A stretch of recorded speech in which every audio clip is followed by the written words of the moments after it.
Reborn होने के बाद मैंने सबसे पहला काम ये किया कि अपनी सारी सेविंग्स उड़ा दी और 10 साल से अबैंडन्ड एक अंडरग्राउंड शॉपिंग मॉल खरीद लिया। सब लोग बोलने लगे कि मैं पागल हो गया हूं। यहां तक कि प्रॉपर्टी ब्रोकर भी मेरा मजाक उड़ाकर बोला कि मैं बेवकूफ हूं।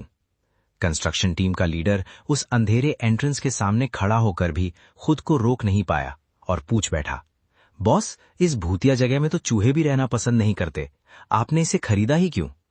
मैं बस हल्का सा मुस्कुरा दिया, लेकिन कोई जवाब नहीं दिया, क्योंकि सिर्फ मुझे ही पता था 7 दिन बाद अपोकलिप्स आने वाला था।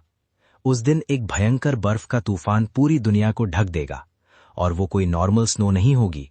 उस बर्फ के अंदर एक अननोन स्पोर्स होंगे। जैसे ही वो स्किन को टच करेंगे या सांस के थ्रू या किसी घाव, मुंह या नाक से बॉडी के अंदर घुस जाएंगे, हल्का इन्फेक्शन हुआ तो इंसान को तेज बुखार आएगा और वो कोमा में चला जाएगा। और अगर इन्फेक्शन ज्यादा हुआ तो उसकी सारी कॉन्शियसनेस खत्म हो जाएगी और वो एक इन्फेक्टेड मॉन्स्टर बन जाएगा जो सिर्फ जिंदा इंसानों पर अटैक करेगा। और ये तो अपोकलिप्स की सिर्फ शुरुआत होगी। बर्फ गिरने के बाद दुनिया का टेम्परेचर तेजी से -30 डिग्री सेल्सियस से गिरकर -50 डिग्री सेल्सियस तक पहुंच जाएगा और फिर स्टेबल होकर -80 डिग्री सेल्सियस पर रुक जाएगा। उसके तुरंत बाद पावर ग्रिड कोलैप्स हो जाएगी, कम्युनिकेशन कंप्लीटली बंद हो जाएगा, पूरी सिटी का हीटिंग सिस्टम फेल हो जाएगा। जो शहर कभी रोशनी और भीड़ से भरे रहते थे, वो सिर्फ कुछ ही दिनों में जिंदा जहन्नम बन जाएंगे। उस वक्त पैसे सिर्फ वेस्ट पेपर बनकर रह जाएंगे। गोल्ड की भी कोई वैल्यू नहीं होगी। सिर्फ वही चीजें जान बचा पाएंगी, गर्म पानी, फूड, मेडिसिन्स और फ्यूल। एक कप गर्म पानी के बदले लोग सोने की रिंग देने को तैयार होंगे। एक बिस्किट के टुकड़े के लिए कभी आसमान पर बैठने वाले लोग अपनी सारी सेल्फ रिस्पेक्ट छोड़ देंगे, और एक बोल सूप के लिए एक ही बिल्डिंग के लोग एक दूसरे के खून के प्यासे बन जाएंगे। लेकिन ये अंडरग्राउंड शॉपिंग मॉल, जिसे आज हर कोई बेकार समझ रहा था, वही पूरे शहर का लास्ट सेफ शेल्टर बनने वाला था। पिछली जिंदगी में मैं अपोकलिप्स के 6 महीने में मर गया था। उस वक्त मैंने अपनी फियोंसे लिन यूएई को बचाने के लिए सब कुछ दांव पर लगा दिया था। अपना आखिरी थर्मल सूट भी मैंने उसे दे दिया, आखिरी बोल गरम सूप भी उसके लिए छोड़ दिया, और सिर्फ उसके लिए फीवर मेडिसिन ढूंढने के लिए मैं 3 किलोमीटर तक जमती हुई बर्फ में पैदल चला था। लेकिन आखिर में उसने ही अपने हाथों से हमारे सेफ बेस का गेट खोला और मेरे 6 महीने की जमा की हुई सारी सप्लाईज जूयान के हवाले कर दी। उस रात जूयान 10 से ज्यादा सर्वाइवर्स को लेकर मेरे बेस में घुस आया। उन्होंने मेरा कोल लूट लिया, मेरी मेडिसिन्स लूट ली और मेरी जिंदा रहने की हर उम्मीद छीन ली। और लिन यूएई मेरे लिए जान रिस्क में डालकर लाया हुआ थर्मल सूट पहने हुए जूयान के पीछे खड़ी मुझे ठंडी नजरों से देखते हुए बोली, लू चैन, मुझे ब्लेम मत करो, सप्लाईज इतनी ही हैं, मैं हमेशा तुम्हारे साथ दुख नहीं झेल सकती। ये कहकर उसने मुझे बाहर धक्का दे दिया। -80 डिग्री सेल्सियस की फ्रीजिंग हवा मेरे चेहरे पर पड़ रही थी, लेकिन मैं तुरंत बेहोश नहीं हुआ। मैं अब भी रूम के अंदर से कैंस खुलने की आवाज सुन सकता था और जूयान को हंसते हुए कहते भी सुना, ये बेकार आदमी इतने दिन तक जिंदा रह गया, इसकी किस्मत काफी अच्छी थी। लिन यूएई ने उसकी बात का कोई जवाब नहीं दिया, बस धीरे से मुस्कुरा दी। उसी पल मुझे समझ आ गया, अपोकलिप्स में सबसे ठंडी चीज बर्फ नहीं, इंसान का दिल होता है। जब मैंने दोबारा आंखें खोली, मैं अपोकलिप्स शुरू होने से 7 दिन पहले वापस आ चुका था। फोन की स्क्रीन पर अभी भी लिन यूएई का मैसेज पड़ा था, लू चैन, मॉम कह रही हैं कि शादी के लिए सिक्योरिटी फीलिंग होनी चाहिए। पहले घर मेरे नाम ट्रांसफर कर दो, वैसे भी हम जल्दी ही एक फैमिली बनने वाले हैं। क्या तुम्हारे पास इतनी सी सिंसेरिटी भी नहीं है? ये मैसेज देखकर मैंने फोन सीधा टेबल पर रख दिया। पिछली जिंदगी में उसे सिक्योरिटी देने के चक्कर में मैंने अपने पेरेंट्स का छोड़ा हुआ घर उसके नाम ट्रांसफर कर दिया था, और अपोकलिप्स के बाद उसी घर को उसने जूयान की प्रोटेक्शन पाने के लिए बार्गेनिंग चिप बना दिया। इस जन्म में भी वो मेरा घर चाहती है। सपना देख। मैं सीधा प्रॉपर्टी पेपर्स लेकर बैंक पहुंच गया। 3 घंटे बाद घर सक्सेसफुली मॉर्टगेज हो गया। उसके बाद मैंने अपने सारे स्टॉक्स बेच दिए, सारे इन्वेस्टमेंट फंड्स निकाल लिए, पेरेंट्स के छोड़े हुए सारे शॉप्स भी बेच दिए, कार्स और सारी वैल्यूएबल कलेक्टिबल्स भी डर्ट चीप प्राइस पर सेल कर दिए। आखिर में मेरे पास टोटल 80 मिलियन युआन से ज्यादा जमा हो गए। आज के टाइम में ये पैसा मुझे बहुत लग्जूरियस लाइफ दे सकता था, लेकिन 7 दिन बाद ये सिर्फ रद्दी कागज बनने वाला था। मैंने तुरंत सप्लाईज खरीदना शुरू नहीं किया, क्योंकि मुझे अच्छी तरह पता था, चाहे तुम्हारे पास कितनी भी सप्लाईज क्यों ना हो, अगर उन्हें रखने के लिए सेफ जगह नहीं है तो तुम बस किसी और के लिए माल जमा कर रहे हो। इसलिए सबसे पहले मैंने उस अबैंडन्ड अंडरग्राउंड शॉपिंग मॉल के ओनर से कांटेक्ट किया। पिछली जिंदगी में मैंने उस प्रॉपर्टी की ओनरशिप चेक की थी। सब कुछ इतना क्लीन था कि यकीन करना मुश्किल था। ना कोई मॉर्टगेज, ना कोई डेट डिस्प्यूट, ना ओनरशिप का कोई लीगल इशू। उसकी सिर्फ एक ही प्रॉब्लम थी, लोकेशन बहुत ज्यादा आइसोलेटेड थी और इतने सालों से बंद पड़ी थी कि कोई उस तरफ देखना भी नहीं चाहता था। ये जगह असल में 10 साल पहले बनाया गया अंडरग्राउंड कमर्शियल स्ट्रीट प्रोजेक्ट था, लेकिन बिजनेस नहीं चला और धीरे धीरे पूरी तरह अबैंडन कर दिया गया। ग्राउंड एंट्रेंस पुराना और टूट फूट चुका था, बेसमेंट हमेशा अंधेरा और नमी से भरा रहता था और आसपास भी ज्यादा लोग नहीं रहते थे। दूसरों की नजर में यह सिर्फ एक बेकार खंडर था, लेकिन मुझे पता था इसके नीचे 3 अंडरग्राउंड लेवल्स हैं, मजबूत वॉल्स, कंप्लीट वेंटिलेशन सिस्टम और एक इंडिपेंडेंट वाटर वेल भी। सबसे इंपॉर्टेंट बात, ये जगह पहले एक एयर रेड शेल्टर थी जिसे बाद में रेनोवेट करके शॉपिंग मॉल बनाया गया था। इसलिए इसका main structure, ventilation ducts, drainage system और बैकअप इलेक्ट्रिकल लाइंस सब कुछ अब भी मौजूद था। मुझे जीरो से कंस्ट्रक्शन शुरू नहीं करनी थी, बस पुराने स्ट्रक्चर को रीइंफोर्स करके दोबारा ऑपरेशनल बनाना था। सिर्फ थोड़ी सी रेनोवेशन के बाद ये जगह एक नेचुरल अपोकलिप्स फोर्ट्रेस बन सकती थी। जैसे ही ओनर ने सुना कि मैं इसे खरीदना चाहता हूं, उसकी आंखें चमक उठी। यंग मैन, क्या तुम सच में इस भूतिया जगह को खरीदना चाहते हो? ओनर बोला। पक्का, जब ये मॉल बना था तब इस पर 50 मिलियन से भी ज्यादा खर्चा हुआ था। अगर तुम सच में इसे लेना चाहते हो तो बस 8 मिलियन दे दो, मैं ओनरशिप के साथ अंडरग्राउंड पार्किंग भी तुम्हारे नाम ट्रांसफर कर दूंगा। मैं शांत होकर बोला, 5.8 मिलियन। वो एक पल के लिए हैरान रह गया। मैं आगे बोला, आज ही कॉन्ट्रैक्ट साइन करते हैं और पेमेंट भी आज ही कंप्लीट होगी। वो कुछ सेकंड चुप रहा, फिर अचानक जोर से अपनी थाई पर हाथ मारा और बोला, डील। उसके लिए ये अंडरग्राउंड शॉपिंग मॉल पिछले 10 सालों से सिर्फ एक बोझ बना हुआ था। हर साल मेंटेनेंस और बाकी खर्चे उसके गले की हड्डी बने हुए थे। अब जब कोई इसे खरीदने को तैयार था तो उसका मन कर रहा था कि इसी रात चाबी मेरे हाथ में थमा दे। कॉन्ट्रैक्ट साइन होते ही मैंने तुरंत 5.8 मिलियन ट्रांसफर कर दिए। ओनर मुझे ऐसे देख रहा था जैसे मैं दुनिया का सबसे बड़ा बेवकूफ हूं, लेकिन उसे क्या पता, 7 दिन बाद 5.8 मिलियन तो छोड़ो, अगर कोई पूरी सिटी का सेंट्रल स्काईस्क्रेपर भी दे दे तब भी मैं ये अंडरग्राउंड शॉपिंग मॉल कभी एक्सचेंज नहीं करूंगा। कॉन्ट्रैक्ट साइन करते ही मैंने तुरंत कंस्ट्रक्शन टीम को बुला लिया। मेरी सिर्फ एक ही डिमांड थी, 7 दिन के अंदर इस अंडरग्राउंड शॉपिंग मॉल को एक असली अपोकलिप्स फोर्ट्रेस बना दो। बेसमेंट लेवल 1 को एनर्जी रूम और डिफेंसिव बफर जोन में कन्वर्ट करो। बेसमेंट लेवल 2 को वेयरहाउस, कोल्ड स्टोरेज और मेडिकल एरिया बनाओ। बेसमेंट लेवल 3 को लिविंग एरिया में बदल दो। एंट्रेंस पर 3 लेयर्स के ब्लास्ट प्रूफ स्टील डोर्स लगाओ। कॉरिडोर्स में एक्स्ट्रा बैरिकेड्स और electrically controlled security doors install करो। जितनी भी ग्राउंड लेवल विंडोज हैं, सबको वेल्ड करके परमानेंटली सील कर दो। वेंटिलेशन सिस्टम में हाई ग्रेड फिल्टर्स और एंटी बैकफ्लो डिवाइसेस लगाओ और सर्वेलेंस कैमरास हर एक ब्लाइंड स्पॉट को कवर करने चाहिए। कंस्ट्रक्शन टीम का लीडर मेरी रिक्वायरमेंट सुनते ही सफेद पड़ गया। सर, आप शॉपिंग मॉल रेनोवेट कर रहे हैं या बंकर बना रहे हैं? मैंने सीधा उसकी आंखों में देखकर पूछा, पैसे काफी हैं? वो तुरंत बोला, काफी, बिल्कुल काफी हैं। बस पेमेंट मिल जाए, बंकर क्या, मैं आपके लिए अंडरग्राउंड पैलेस भी बना दूंगा। मैंने वहीं खड़े खड़े 5 लाख रुपए एडवांस ट्रांसफर कर दिए। पेमेंट नोटिफिकेशन देखते ही उसके चेहरे की सारी शक वाली एक्सप्रेशन गायब हो गई। उसकी जगह सिर्फ मुस्कुराहट रह गई। बॉस, टेंशन मत लो, 7 दिन के अंदर सब रेडी मिल जाएगा। अंडरग्राउंड फोर्ट्रेस की रेनोवेशन अरेंज करने के बाद मैंने अपना असली शॉपिंग मिशन शुरू किया।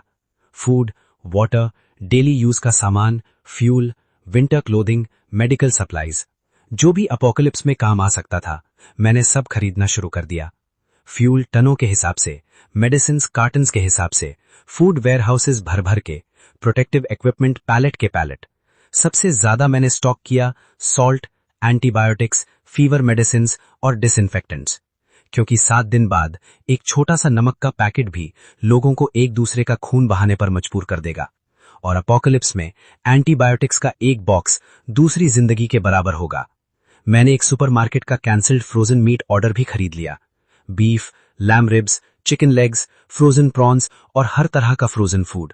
सबके पास प्रॉपर इंस्पेक्शन सर्टिफिकेट्स थे, बस ऑर्डर कैंसिल होने की वजह से वो कोल्ड स्टोरेज में बेकार जगह घेर रहे थे। जब वेयरहाउस मैनेजर ने सुना कि मैं पूरे 20 ट्रक्स का माल एक साथ लेना चाहता हूं, उसकी आंखें चमक उठी। भाई, पक्का सब कुछ ले जाओगे? इतना सारा माल रखोगे कहां? मैंने सिर्फ इतना कहा, कोल्ड स्टोरेज पहले से रेडी है। उसे क्या पता, उसके लिए ये सिर्फ वेयरहाउस खाली करना था, लेकिन मेरे लिए ये आने वाले कई सालों की जिंदगी थी। स्नो स्टॉर्म के बाद सिटी की इलेक्ट्रिसिटी खत्म हो जाएगी, सुपरमार्केट्स लूट लिए जाएंगे, लॉजिस्टिक्स पूरी तरह कोलैप्स हो जाएगी। उस वक्त आधा किलो फ्रोजन मीट के लिए भी लोग जान देने को तैयार होंगे। रात के 8 बजे 20 रेफ्रिजरेटेड ट्रक्स एक एक करके अंडरग्राउंड शॉपिंग मॉल के अंदर घुस गए। Beef, lamb ribs, chicken legs, frozen prawns और बाकी फ्रोजन फूड सब कोल्ड स्टोरेज में शिफ्ट कर दिया गया। कंस्ट्रक्शन वर्कर्स ये सब देखकर हैरान रह गए। टीम लीडर खुद को रोक नहीं पाया। बॉस, क्या आप कोई बड़ा सुपरमार्केट खोलने वाले हो? मैंने बस हल्का सा मुस्कुरा दिया। उन्हें क्या पता, 7 दिन बाद सुपरमार्केट्स सिर्फ बर्बाद खंडर बन जाएंगे, कोल्ड स्टोरेज खूनी जंग का मैदान बन जाएगा, और मेरे पैरों के नीचे बना ये अंडरग्राउंड फोर्ट्रेस पूरे शहर की सबसे सेफ जगह बनने वाला था।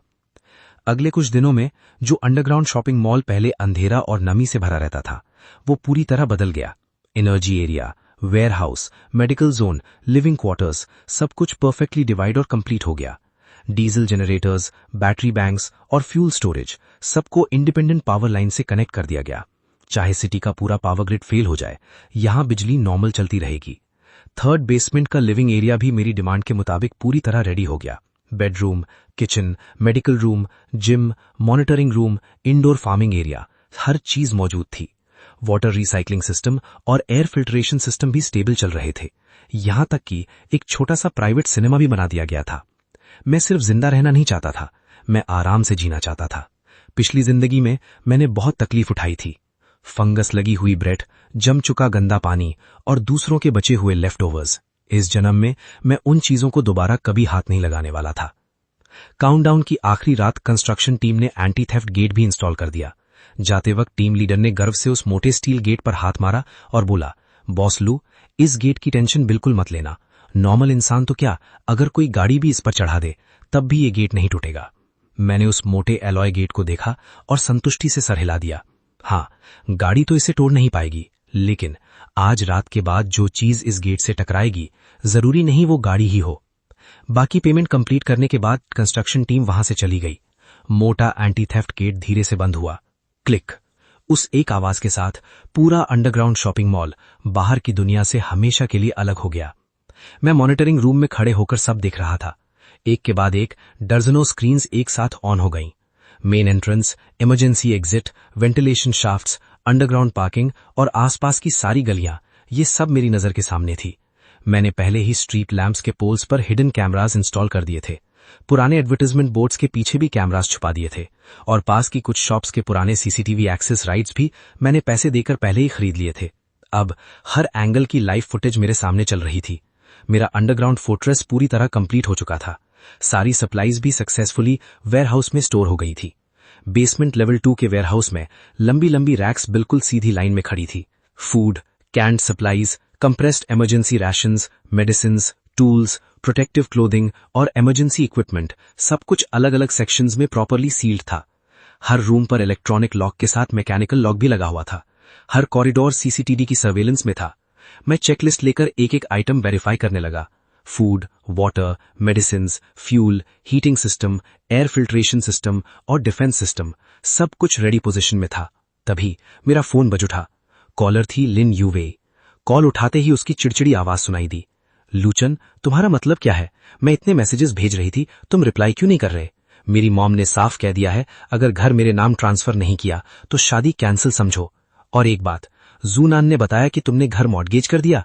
क्या तुम पागल हो गए हो? वो तो हमारे फ्यूचर मैरिटल होम था। मैं शांत आवाज में बोला, लिन यूवेई, वो घर मेरे पेरेंट्स ने मेरे लिए छोड़ा था, उसका तुमसे क्या लेना देना? उसकी आवाज तुरंत और तेज हो गई। लूचन, अब तुम मुझसे हिसाब किताब करोगे। मैं तुम्हारी फियांसे हूं। एक आदमी जो अपनी होने वाली बीवी को एक घर तक नहीं दे सकता, वो प्यार की बात करता है। अगर ये पिछली जिंदगी होती तो शायद मैं घबराकर उससे माफी मांग लेता, उसे समझाता, मनाता और अपनी बची खुची सेल्फ रिस्पेक्ट भी उसके पैरों में रख देता। लेकिन अब मुझे सिर्फ हंसी आ रही थी। मैंने बोला, लिन यूए, तुम्हें सिक्योरिटी चाहिए ना? उसका टोन थोड़ा सॉफ्ट हुआ। अच्छा, तो कल तुम। मैंने बीच में ही उसकी बात काट दी। जाओ, जूनान के पास जाओ, उसके पास सिक्योरिटी बहुत है। फोन के दूसरी तरफ एकदम सन्नाटा छा गया। कुछ सेकंड बाद वो गुस्से से चिल्लाई, लूचेन, तुम पागल हो गए हो क्या? मुझसे इस तरह बात करने की हिम्मत कैसी हुई? यकीन करो, मैं इसी वक्त शादी कैंसिल कर सकती हूं। मैं ठंडे लहजे में बोला, कर दो, और अपनी मॉम को भी बोल देना। ब्राइड प्राइस भी अब मैं नहीं दूंगा, और प्री वेडिंग फोटोशूट का आधा पैसा मुझे वापस कर देना।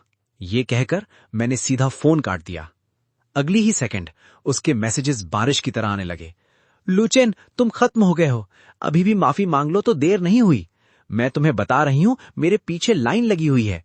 जूनान तुमसे 1000 गुना ज्यादा समझदार है, बाद में पछताना मत। मैंने उसका आखिरी मैसेज देखा और फोन बंद कर दिया। पछताना? 7 दिन बाद पछताने वाली तुम होगी। रात के 12 बजे अचानक बाहर तेज हवा चलने लगी। मैं मॉनिटरिंग स्क्रीन्स के सामने आ खड़ा हुआ। रोड पर लोग अभी भी हंसते बोलते चल रहे थे। इलेक्ट्रिक स्कूटर्स तेज रफ्तार से निकल रहे थे। कन्वीनियंस स्टोर्स की लाइट्स अभी भी जल रही थी। बारबेक्यू रेस्टोरेंट से धुआं उठ रहा था। पूरा शहर एक नॉर्मल और शांत रात जी रहा था। किसी को नहीं पता था कि काउंटडाउन खत्म हो चुका है। 12:01 AM। आसमान से पहली स्नोफ्लेक धीरे धीरे नीचे गिरने लगी। वो रोड के किनारे खड़े एक शराबी के हाथ पर जाकर गिरी। वो हैरान होकर बोला, ये क्या बकवास वेदर है, अचानक बर्फ कैसे गिरने लगी? मैंने हाई रेजोल्यूशन कैमरा की फीड जूम कर दी। अगले ही सेकंड उस शराबी की बॉडी एकदम फ्रीज सी हो गई। उसकी स्किन पर अजीब सी डार्क वेन्स उभरने लगी।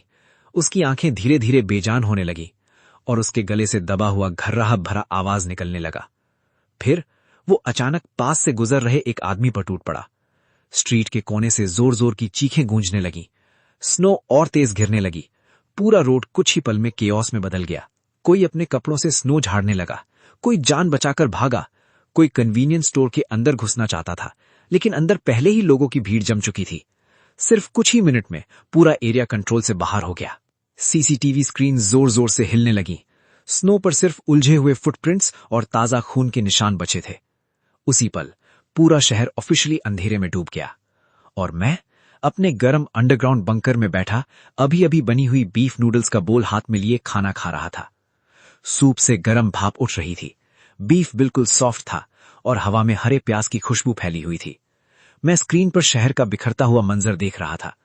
मेरे दिल में ना खुशी थी, ना बदले का सुकून, सिर्फ एक गहरी खामोशी थी, जैसे एक लंबी कहानी का पर्दा आखिर गिर गया हो। अपोकलिप्स ऑफिशियली शुरू हो चुका था। मैंने कैमरास बंद नहीं किए, क्योंकि मुझे पता था असली अफरा तफरी तो अभी शुरू हुई है।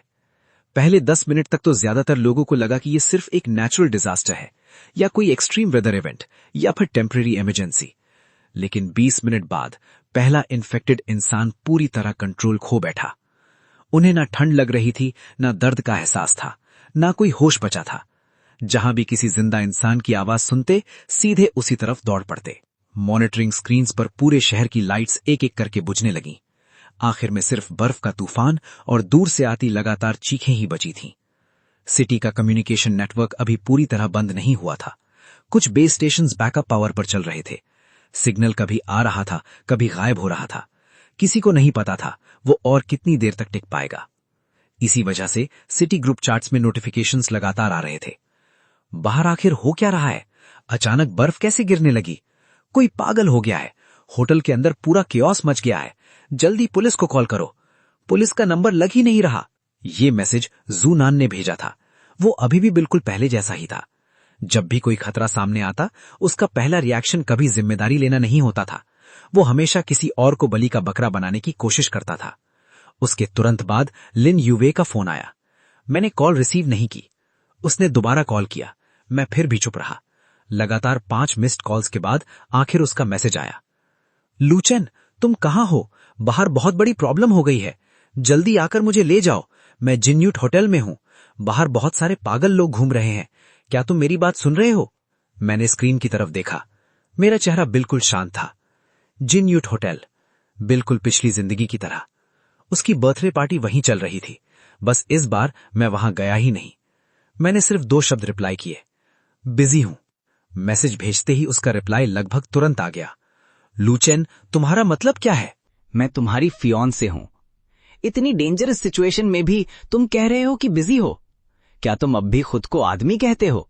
अपोकलिप्स शुरू हो चुका था, लेकिन उसे अब भी लग रहा था मैं पहले की तरह उसकी हर बात मानूंगा और अपनी जान रिस्क में डालकर उसे बचाने आ जाऊंगा। मैंने सीधा रिप्लाई किया, शादी तो कैंसिल हो चुकी है, अब तुम मेरी फियांसे नहीं हो। दूसरी तरफ कुछ सेकंड तक सन्नाटा रहा, फिर एक के बाद एक मैसेजेस की बारिश होने लगी। लूचेन, तुम पागल हो गए हो? ये रूठने का टाइम नहीं है। बाहर सच में बहुत बड़ी प्रॉब्लम हो गई है। जल्दी आकर मुझे ले जाओ। बस तुम आ जाओ, मैं तुम्हें माफ कर दूंगी। माफ कर दूंगी? ये लाइन देखकर मेरी हंसी निकलते निकलते रह गई। इतनी सिचुएशन के बाद भी उसे लग रहा था कि वो मुझ पर एहसान कर रही है। मैंने उसका कोई जवाब नहीं दिया। सीधा अपने पहले से इंस्टॉल किए हुए आउटर सिक्योरिटी कैमरास पर स्विच कर गया। उनमें से एक कैमरा जिन यूए होटल के पास वाली रोड को कवर करता था। फुटेज थोड़ी ब्लरी थी, लेकिन होटल के बाहर का केओस साफ दिख रहा था। कई गाड़ियां एक दूसरे से टकरा चुकी थीं। ग्लास के टुकड़े पूरी रोड पर बिखरे हुए थे। होटल का लॉबी लोगों से ठसाठस भरा हुआ था। कुछ लोग बाहर भागना चाहते थे, कुछ लोग अंदर घुसने की कोशिश कर रहे थे। थोड़ी देर बाद मेरी नजर सेकंड फ्लोर के बैंक्वेट हॉल की खिड़की पर पड़ी। वहां लिन यूएवेई खड़ी थी। उसने सफेद पार्टी गाउन पहना हुआ था। उसका केयरफुली किया हुआ मेकअप आधा बह चुका था। वो फोन पकड़े हुए लगातार रो रही थी और बार बार खिड़की से बाहर झांक रही थी। उसके पास ही जूनान दरवाजा पकड़कर उसे रोकने की कोशिश कर रहा था। हमारे कुछ कॉमन फ्रेंड्स भी वहां थे। सबके चेहरे से खून उड़ चुका था। ये वही लोग थे जिन्होंने पिछली जिंदगी में जब मुझे सेफ शेल्टर से बाहर धक्का देकर निकाल दिया गया था, तब एक भी इंसान मेरी तरफ से बोलने नहीं आया था। और आज वो खुद डर का असली मतलब समझ रहे थे। मैंने ग्रुप चैट बंद कर दी और बंकर के सारे सिस्टम्स दोबारा चेक करने लगा। Electricity normal, heating normal, air filtration normal, water purification system normal, outer CCTV normal, तीनों blast proof doors completely locked. Basement level 1 के एनर्जी रूम में डीजल जनरेटर ऑटोमेटिकली स्टार्ट हो चुका था। उसकी भारी गरगराहट मोटी कंक्रीट वॉल्स के पार से सुनाई दे रही थी, बिल्कुल किसी धड़कते हुए दिल की तरह। रूम का टेम्परेचर 24 डिग्री सेल्सियस, बाहर का टेम्परेचर -3 डिग्री सेल्सियस, और ये नंबर लगातार नीचे गिर रहा था। मुझे पता था आज दोपहर तक बाहर का टेम्परेचर -80 डिग्री सेल्सियस से भी नीचे चला जाएगा। उस वक्त सिर्फ इंसान ही नहीं, गाड़ियां भी जाम हो जाएंगी, इंजन स्टार्ट तक नहीं होंगे। असली फ्रोजन हेल अभी आना बाकी था।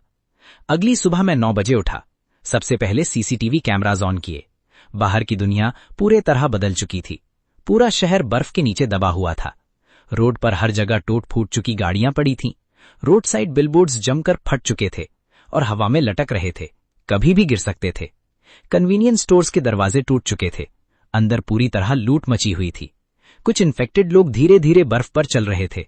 जैसे ही उन्हें हल्की सी भी आवाज सुनाई देती, वो तुरंत उस डायरेक्शन में देखते जहां कोई जिंदा इंसान हो। मैंने बाहर का टेम्परेचर देखा, -72 डिग्री सेल्सियस। ये पिछली जिंदगी से भी तेजी से गिर रहा था। तभी बंकर के आउटर कम्युनिकेशन सिस्टम से अचानक अलार्म बज उठा। कोई बंकर के एंट्रेंस के पास आ गया था। मैंने कैमरा फीड खोली। 3 आदमी मोटे कंबलों में लिपटे हुए, चेहरे स्कार्फ से ढके हुए, हाथ स्लीव्स के अंदर छुपाए हुए, बर्फ और हवा से लड़ते हुए लड़खड़ाते कदमों से एंट्रेंस की तरफ आ रहे थे। उनमें से एक को मैं पहचानता था, वैंग हाई, पास की रेजिडेंशियल सोसाइटी का बिल्डिंग मैनेजर। पिछली जिंदगी की शुरुआती अपॉकलिप्स में उसने म्यूचुअल हेल्प के नाम पर सर्वाइवर्स का ग्रुप बनाया था, लेकिन पर्दे के पीछे वो दूसरों का राशन और सप्लाईज लूट लेता था। ऐसे लोग इन्फेक्टेड से भी ज्यादा खतरनाक होते हैं। इस वक्त वैंग हाई अंडरग्राउंड मॉल के बाहर लगे स्टील गेट को जोर जोर से पीट रहा था। कोई अंदर है? दरवाजा खोलो, हम ठंड से मर जाएंगे। अंदर कोई है तो प्लीज दरवाजा खोलो। मैं चुपचाप स्क्रीन देखता रहा। कुछ देर तक दरवाजा पीटने के बाद जब अंदर से कोई जवाब नहीं आया, तो उसने तुरंत अपना टोन बदल दिया। मुझे पता है अंदर कोई है। कुछ दिन पहले यहां कंस्ट्रक्शन चल रही थी। जल्दी दरवाजा खोलो, ये इमरजेंसी सिचुएशन है। रिसोर्सेज सबके साथ शेयर करने चाहिए। ये सुनते ही मैंने आउटर स्पीकर ऑन कर दिया। स्पीकर से हल्की सी स्टैटिक आवाज आई, फिर मेरी आवाज बाहर गूंजी। किस हक से? वैंग हाई तुरंत ऊपर कैमरा की तरफ देखने लगा। तू कौन है?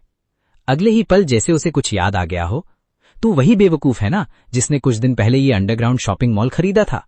मैं शांत आवाज में बोला, अब भी मुझे बेवकूफ लग रहा हूं? वैंग हाई का चेहरा एकदम सख्त हो गया। उसके साथ खड़े दोनों आदमी भी कैमरा की तरफ देखने लगे। दरवाजे पर लगे कैमराज और उस मोटी एंटी थेफ्ट स्टील डोर को देखते ही उनके एक्सप्रेशंस तुरंत बदल गए। उन्हें समझ आ गया था कि इस जगह को पहले ही पूरी तरह मॉडिफाई किया जा चुका है। पिछले कुछ दिनों से लगातार अंदर जाती और बाहर निकलती ट्रक्स देखकर उन्होंने पहले ही अंदाजा लगा लिया था कि अंदर इलेक्ट्रिसिटी भी है, पानी भी है और भरपूर सप्लाईज भी। वांग हाई ने तुरंत अपना लहजा बदल दिया। छोटे भाई, हम सब एक ही तरफ के लोग हैं।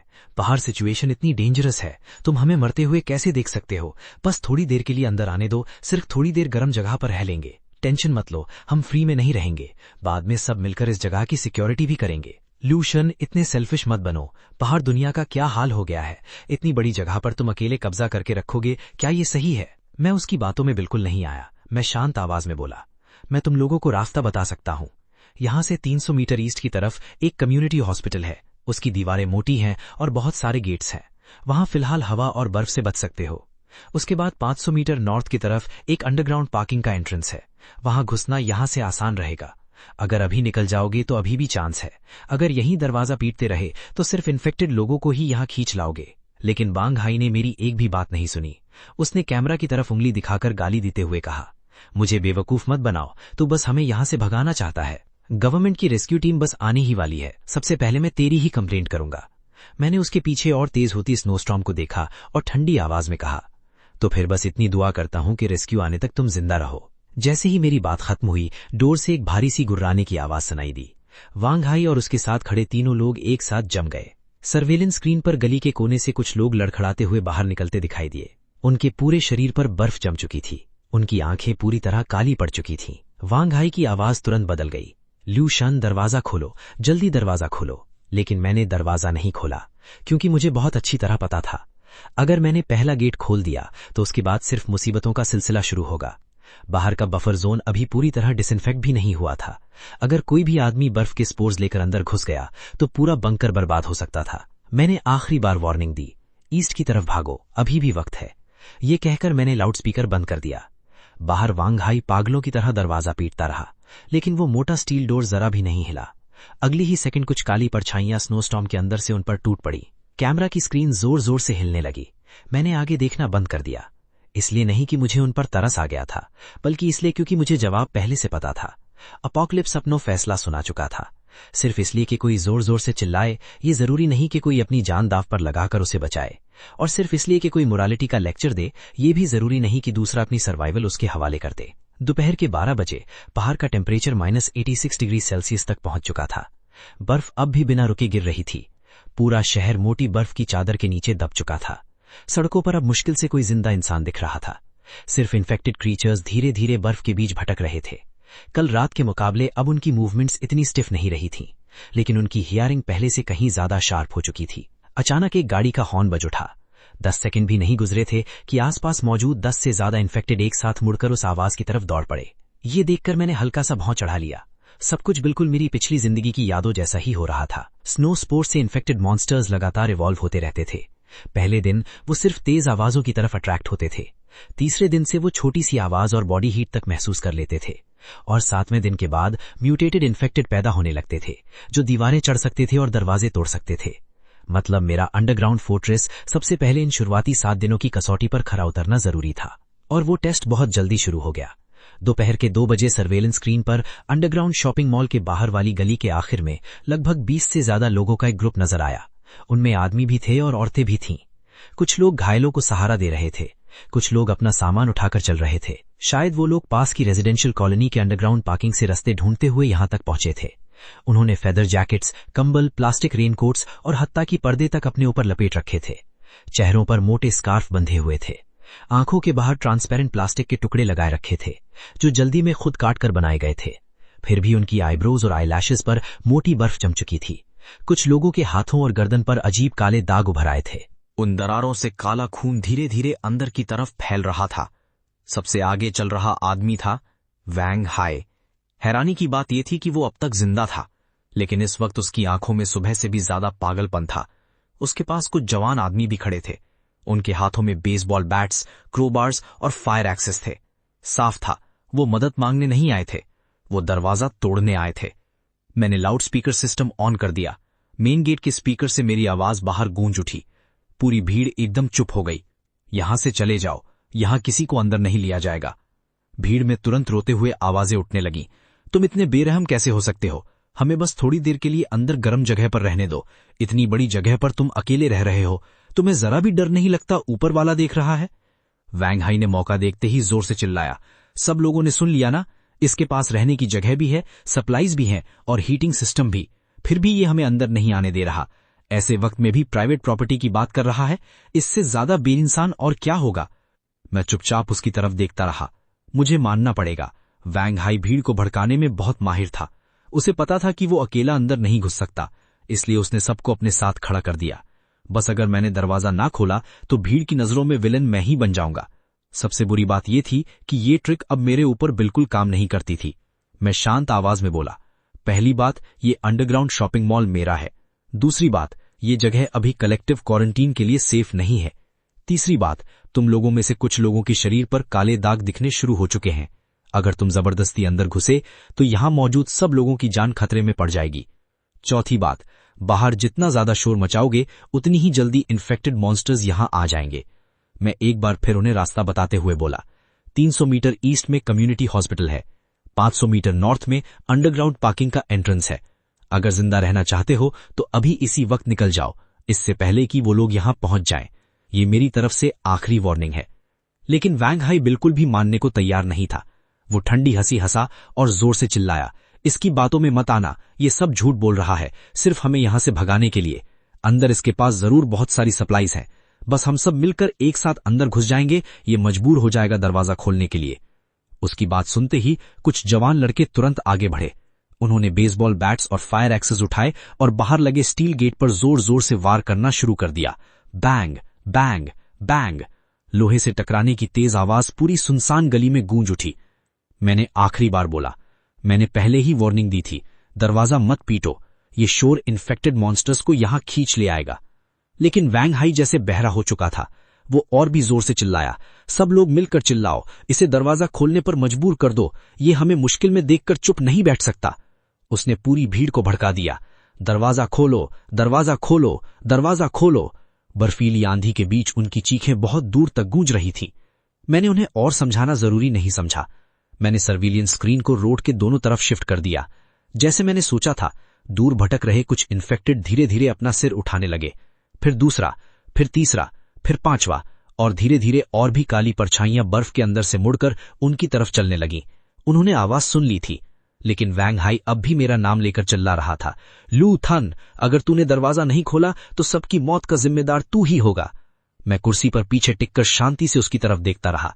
उन सबको यहां लेकर आया कौन है? तू खुद। अगले ही सेकंड गली के कोने से पहला इन्फेक्टेड दौड़ता हुआ बाहर निकला। भीड़ में एक साथ चीखें गूंज उठी। पूरा सीन तुरंत केओस में बदल गया। जो आदमी अभी तक दरवाजा तोड़ रहे थे, उन्होंने तुरंत अपने हथियार छोड़कर जान बचाकर भागने लगे। कोई गिर गया, कोई दूसरे को पकड़कर खींचने लगा, कोई चीखता हुआ सीधा बर्फ के अंदर भाग गया। वैंग हाई का चेहरा एक पल में सफेद पड़ गया। वो भी पलटकर भागना चाहता था, लेकिन सिर्फ 2 कदम ही चला था कि एक आदमी ने उसे जोर से पकड़ लिया। वैंग हाई, तू ही तो बोल रहा था कि अंदर घुस जाएंगे, अब भागने की कोशिश मत कर। जैसे ही ये लफ्ज उसके मुंह से निकले, आसपास खड़े सब लोगों के चेहरे बदल गए। लेकिन अब उनके पास गुस्सा करने का वक्त ही नहीं था। स्नो स्टॉर्म और इन्फेक्टेड मॉन्स्टर्स ने बाहर का पूरा सीन कुछ ही पल में निगल लिया। मैं कंट्रोल रूम में चुपचाप बैठा रहा। ना मैंने हिलने की जरूरत समझी, ना ही दरवाजा खोला, क्योंकि मुझे अच्छी तरह पता था, अगर इस वक्त मैंने दया दिखाई तो मरने वाला इंसान मैं खुद होता। कुछ मिनट बाद बाहर फिर से सन्नाटा छा गया। बर्फ अब भी लगातार गिर रही थी। जमीन पर सिर्फ कुछ आयरन रॉड्स, कंबल और कुछ जूते बिखरे पड़े थे। जो लोग बच गए थे वो हर तरफ भाग चुके थे। वंग हाई भी गायब था। पता नहीं वो बच निकला या स्नो स्टॉर्म ने उसे हमेशा के लिए निकल लिया। मैंने लाउडस्पीकर बंद कर दिया, फिर एंट्रेंस वाले कैमरे को जूम करके चेक किया। बाहर का डिफेंसिव लेयर बिल्कुल ठीक था।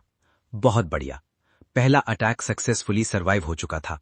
अंडरग्राउंड फोर्ट्रेस अब भी पूरी तरह सेफ था। इसी वक्त मेरा फोन फिर वाइब्रेट हुआ। इस बार कॉल लम नायक वी की नहीं थी, बल्कि चू दियप का मैसेज था। लूथन, हमें पता चल गया है तू कहां छुपा हुआ है। अंडरग्राउंड शॉपिंग मॉल में है ना? बस रुक, हम अभी आ रहे हैं। लगता है अंडरग्राउंड शॉपिंग मॉल की खबर चू दियप तक पहुंच चुकी थी। ये वंग हाई ने बताया था या लम नायक वी ने, अब इस बात से कोई फर्क नहीं पड़ता था। इंपॉर्टेंट बात सिर्फ इतनी थी, इस बार उनका निशाना सीधा मैं था। लेकिन इस बार दरवाजा मेरे कंट्रोल में था, सप्लाईज मेरे पास थीं और जिंदा रहने का हक भी मेरे हाथ में था। मैंने धीरे से टाइप करके सिर्फ एक लाइन रिप्लाई की, आ जाओ, मैं तुम्हारा इंतजार कर रहा हूं। मैसेज भेजने के बाद मैंने मैप खोला। Kim duet hotel underground shopping mall से सीधी लाइन में 1 किलोमीटर से भी कम दूर था। बीच में एक पुरानी अबैंडन टनल भी थी। पहले गाड़ी से सिर्फ कुछ मिनट लगते थे, लेकिन अब इस 1 किलोमीटर के रास्ते में स्नो स्टॉर्म था, एक्सट्रीम कोल्ड था, इन्फेक्टेड मॉन्स्टर्स थे और अपना होश खो चुके लोग भी। अगर वो लोग जिंदा बचकर यहां तक पहुंच गए तो ये बिल्कुल आसान नहीं होगा। शाम 3:30 बजे होटल के बाहर लगे सर्विलेंस कैमरे ने आखिरकार कुछ धुंधली सी फिगर्स कैप्चर की। बर्फ इतनी तेज गिर रही थी कि किसी का चेहरा साफ नजर नहीं आ रहा था। कभी वो रोड के कॉर्नर वाले कैमरे में दिखते और अगले ही पल स्नो स्टॉर्म के अंदर गायब हो जाते। चू दिएप, लम नायक वी और हमारे कुछ कॉमन फ्रेंड्स सब मुश्किल से अंडरग्राउंड शॉपिंग मॉल की तरफ बढ़ रहे थे। उन्होंने होटल के स्टोर से उठाए हुए कंबल, टेबल क्लॉथ्स और प्लास्टिक रेनकोट्स अपने ऊपर लपेट रखे थे। चेहरे स्कार्व्स और बेडशीट से ढके हुए थे। हाथ पैर फूड रैपिंग प्लास्टिक, टेप और प्लास्टिक बैग से किसी तरह लपेटे हुए थे। लेकिन हर बार जब वो कैमरे में दोबारा नजर आते, उनकी गिनती पहले से कम हो चुकी थी। कोई चल नहीं पा रहा था और रास्ते के किसी कोने में छुप जाता, कोई किसी कोने में छुप जाता और फिर कभी ग्रुप के साथ नजर नहीं आता। जब वो लोग आखिरकार अंडरग्राउंड शॉपिंग मॉल के पास पहुंचे, शुरुआत के 15 से ज्यादा लोगों में से सिर्फ 7 लोग ही बचे थे। लम नायक वी का हाथ चू दिएप ने मजबूती से पकड़ा हुआ था। उसका चेहरा कागज की तरह सफेद पड़ चुका था। वो लड़की जो हमेशा अपनी अपीयरेंस को सबसे ज्यादा इंपॉर्टेंस देती थी, जो बाहर निकलने से पहले परफेक्ट मेकअप करती थी और जिसके जूतों पर जरा सी धूल लग जाए तो भी गुस्सा हो जाती थी, आज उसका पूरा शरीर खून और गंदगी से भरा हुआ था। उसके बाल उलझे हुए थे और चेहरे से चिपक गए थे। वो बिल्कुल किसी रिफ्यूजी की तरह लग रही थी। मैं कंट्रोल रूम में बैठा ये सब चुपचाप देखता रहा। मेरे दिल में उनके लिए जरा सी भी सिंपैथी नहीं थी। पिछले जन्म में मैं भी इसी तरह बर्फ में घुटनों के बल रेंगता हुआ चला था। फर्क सिर्फ इतना था कि उस वक्त मैं स्नो स्टॉर्म की परवाह किए बिना लम नायक वी के लिए दवा ढूंढने निकला था, और इस जन्म में वही लम नायक वी मेरी बंकर के बाहर खड़ी हुई मुझसे दरवाजा खोलने की भीख मांग रही थी। बहुत जल्दी उनके पीछे कुछ काली परछाइयां लड़खड़ाते हुए नजर आने लगी। चू दिएप ने भी उन्हें देख लिया। उसका चेहरा तुरंत बदल गया और वो जोर से बोला, जल्दी चलो, अंडरग्राउंड शॉपिंग मॉल बस सामने ही है, बस किसी तरह अंदर पहुंच गए तो हम बच जाएंगे। लम नायक वी ठंड से बुरी तरह कांप रही थी। उसके होंठ नीले पड़ चुके थे। रोते हुए उसने कहा, चू दिएप, मुझसे और नहीं चला जा रहा। चू दिएप ने पलटकर उसकी तरफ देखा। उसकी आंखों में एक पल के लिए साफ बेचैनी और इरिटेशन चमक उठी। अभी भी तुम नखरे कर रही हो? लम नायक वी एक पल के लिए जम सी गई। पहले वाला चू दिएप हमेशा उसके साथ बहुत जेंटल रहता था। उसके लिए पानी लाता, उसका बैग उठाता और हर वक्त उसके सामने केयरिंग और समझदार बनने की एक्टिंग करता। लेकिन अपोकलिप्स शुरू हुए अभी कुछ वक्त ही हुआ था कि उसकी सारी पेशेंस खत्म हो चुकी थी। तब जाके लम नायक वी को समझ आया कि चू दिएप कभी भी उसका सहारा नहीं था, वो सिर्फ उसकी गलतफहमी थी। लेकिन अब बहुत देर हो चुकी थी। आधे घंटे बाद वो लोग आखिरकार अंडरग्राउंड शॉपिंग मॉल के एंट्रेंस तक पहुंच गए। चू दिएप ने ऊपर लगे कैमरे की तरफ देखा और बाहर के आयरन गेट को जोर जोर से पीटना शुरू कर दिया। लूथन, दरवाजा खोलो, हम आ गए हैं। लम नायक वी ने भी सिर उठाया। उसकी आंखों से आंसू तुरंत बहने लगे। लूथन, मैं हूं, मुझे पता है तुम अंदर हो, प्लीज दरवाजा खोल दो। मुझे सच में अपनी गलती का एहसास हो गया है। मैंने बाहर का स्पीकर ऑन कर दिया। करंट की हल्की सी ज़्ज़ आवाज के बाद मेरी आवाज स्पीकर से सुनाई दी। गलती? किस बात की? लिम नाकवी को लगा जैसे उसे एक उम्मीद मिल गई हो। वो जल्दी जल्दी बोली, मुझे तुम पर घर ट्रांसफर करने का प्रेशर नहीं बनाना चाहिए था। मुझे तुम्हें दुख पहुंचाने वाली बातें नहीं कहनी चाहिए थी। मुझे चू येप के इतना क्लोज भी नहीं होना चाहिए था। लुक्छन, बस एक बार मुझे अंदर आने दो, मैं जिंदगी भर तुम्हारी हर बात मानूंगी। ये सुनते ही चू येप का चेहरा उतर गया, लेकिन लिमनाक्वी ने उसकी तरफ देखा तक नहीं। वो सिर्फ कैमरे की तरफ देखकर बारिश में भीगी कली की तरह रो रही थी। अगर ये पिछला जन्म होता तो शायद उसकी ये हालत देखकर मेरा दिल पिघल गया होता, लेकिन अब मुझे सिर्फ हंसी आ रही थी। मैं शांत आवाज में बोला, लिमनाक्वी, अगर मैं अभी दरवाजा खोल दूं तो क्या तुम गारंटी दे सकती हो कि तुम चूयेब का साथ नहीं दोगी? क्या तुम गारंटी दे सकती हो कि तुम लोग मिलकर मुझसे यहां की सारी सप्लाईज नहीं छीनोगे? क्या तुम गारंटी दे सकती हो कि अंदर आने के बाद तुम इस जगह को अपनी प्रॉपर्टी नहीं समझोगी? लिमनाकवी का मुंह खुला का खुला रह गया। उसके पास किसी भी सवाल का जवाब नहीं था, क्योंकि वो खुद भी जानती थी अगर ये दरवाजा सच में खुल गया तो सबसे पहला ख्याल उसके दिमाग में शुक्रिया अदा करने का नहीं आएगा, बल्कि कैसे जिंदा रहना है, कैसे चूयेब को भी अंदर लाना है और कैसे इस बंकर को अपना नया सहारा बनाना है। चूयेब का चेहरा हल्का सा बदला, लेकिन उसने तुरंत खुद को संभाल लिया और ठंडी हंसी के साथ बोला, लुक्छन, यहां बैठकर हमें एक दूसरे के खिलाफ मत भड़काओ। बाहर इन्फेक्टेड मॉन्स्टर्स घूम रहे हैं और तुम अंदर छुपकर हमसे सवाल पूछ रहे हो। मैंने सीधा उसकी तरफ देखा। चूयेब, तुम्हें कभी भी सिर्फ जिंदा रहना नहीं था, तुम्हारी नजर हमेशा यहां रखी हुई सप्लाईज पर थी। जब से तुम्हें इस अंडरग्राउंड शॉपिंग मॉल का पता चला है, तब से तुम रेस्क्यू मांगने के बारे में नहीं सोच रहे थे। तुम सिर्फ ये सोच रहे थे कि किसी तरह अंदर कैसे घुसा जाए और अंदर की सारी सप्लाईज पर कब्जा कैसे किया जाए। ये सुनते ही चूयेब का चेहरा पूरी तरह बदल गया।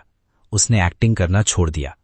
वो झुककर जमीन से एक पत्थर उठाया और पूरी ताकत से कैमरे के प्रोटेक्टिव कवर पर दे मारा। बैंग! कवर सिर्फ हल्का सा हिला, उस पर एक स्क्रैच तक नहीं आया। चूयेब दांत पीसकर बोला, लुक्छन, ये ड्रामा बंद कर। मैं तुझे पहले ही बता देता हूं, आज अगर तूने दरवाजा नहीं खोला तो जिस दिन मैं अंदर घुस गया, यहां की कोई भी चीज तेरी नहीं रहेगी। लिमनाकवी का चेहरा सफेद पड़ गया। उसे आखिरकार सब समझ आ गया। चूयेब कभी उसके लिए रेस्क्यू मांग ही नहीं रहा था। वो सिर्फ इस बंकर में घुसकर सारी सप्लाईज लूटना चाहता था, और लिमनाकवी सिर्फ एक मोहरा थी जिसे इस्तेमाल करके वो मुझसे दरवाजा खुलवाना चाहता था। वो घबराकर एक कदम पीछे हटी और चूयेब की तरफ देखते हुए बोली, चूयेब, तुमने तो कहा था कि हम सिर्फ लुक्छन से मदद मांगने आए हैं। चूयेब ने तुरंत उसकी तरफ घूमकर देखा। उसके चेहरे से सारी सॉफ्टनेस गायब हो चुकी थी। अभी भी तुम्हें लगता है सिर्फ भीख मांगने से वो दरवाजा खोल देगा? लिमनाकवी बिल्कुल सन्न रह गई। चूयेब ठंडी हंसी हंसा। अगर तुमने मुझे ये ना बताया होता कि लुक्छन बहुत सॉफ्ट हार्टेड है और हमेशा तुम्हारी हर बात मानता था, तो क्या मैं इतना बड़ा रिस्क लेकर तुम्हें यहां तक लाता? मैं पूरे रास्ते तुम्हारी प्रोटेक्शन क्यों कर रहा था पता है? क्योंकि तुम ही वो चाबी थी जो उसे दरवाजा खुलवाने पर मजबूर कर सकती थी। बस दरवाजा खुल जाता तो अंदर की सप्लाईज ही हमारी असली जिंदगी बन जाती। लिमनाकवी वही खड़ी की खड़ी रह गई। उसे हमेशा लगता था कि चूयेब उसकी सच में केयर करता है। कम से कम इतनी बुरी सिचुएशन में तो वो उसका साथ जरूर देगा। लेकिन आखिर में वो सिर्फ एक टूल निकली, एक ऐसा टूल जिसका इस्तेमाल चूयेब सिर्फ ये दरवाजा खुलवाने के लिए कर रहा था। मैं कंट्रोल रूम में बैठा धीरे से टेबल पर उंगलियां थपथपाने लगा। कभी कभी सच सामने लाने के लिए मुझे कुछ करने की भी जरूरत नहीं पड़ती। लोग खुद ही एक दूसरे का असली चेहरा सबके सामने ले आते हैं। तभी दूर से एक भारी सी घरघराहट सुनाई दी। उनके शोर की वजह से कुछ इन्फेक्टेड मॉन्स्टर्स इधर आ गए थे। मैं स्पीकर से बोला, तुम लोगों के पास सिर्फ 30 सेकंड बचे हैं। चूयेब का चेहरा तुरंत बदल गया। वो फिर से दरवाजा पीटने लगा। लुक्छन, दरवाजा खोलो, अभी इसी वक्त खोलो। मैं गारंटी देता हूं, मैं तुम्हें हाथ भी नहीं लगाऊंगा। मैंने कोई जवाब नहीं दिया। इतनी हालत होने के बाद भी वो अभी तक हुक्म चलाने वाली टोन में बात कर रहा था। लिमनाकवी के पैर बिल्कुल सुन्न हो चुके थे। वो सीधा बर्फ पर बैठ गई।